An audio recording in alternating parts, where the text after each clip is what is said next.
Morning, and thank you for waking up with Edie Darling.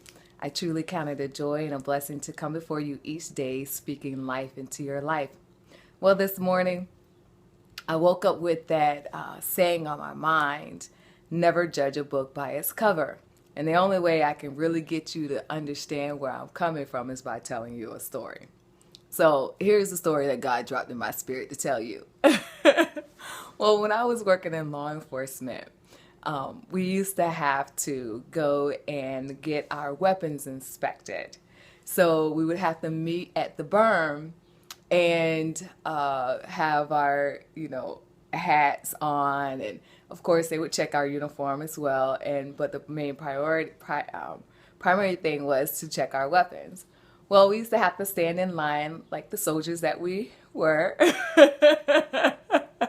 As the sergeants and the lieutenants would come by and check everything and make sure we were good.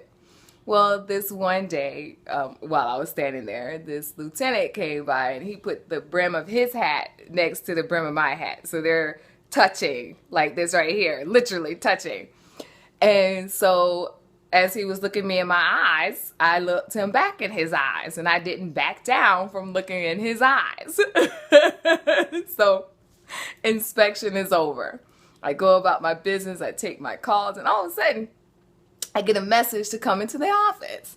I'm like, what the world? What's going on? Why I gotta go into the office? But I didn't say that. But in my mind, I'm thinking, what the heck? People that get in trouble go to the office. I don't get in trouble. So I go to the office, and the lieutenant asked me to come on in. I'm like, okay. I come into his office, and he said, Edie, do you have a problem with me?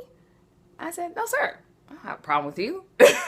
He said, well, when we were standing up at the berm, and I was looking at you, he said, if looks could kill, you would have killed me right then and there.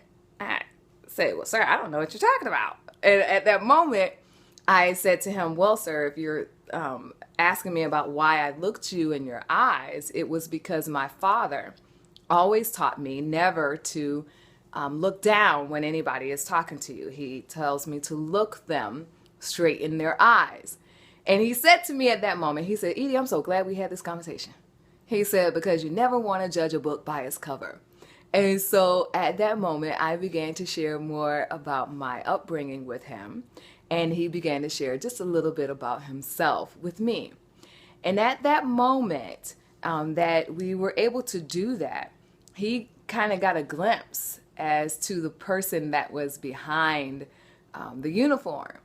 So what I'm saying to you today is that when we tell you, as I say, don't judge a book by its cover, as you look at an individual, sometimes we can immediately want to judge that person immediately from what we see. But instead, there are many layers that are pulled away at that time that you may not know about the individual. So as you begin to pull back the pieces of the layers, you'll understand why the person is the way that they are. So I say to you today, I hope this message has blessed your soul, and never judge a book by its cover. Peace and blessings I send you, my friends. Peace and blessings.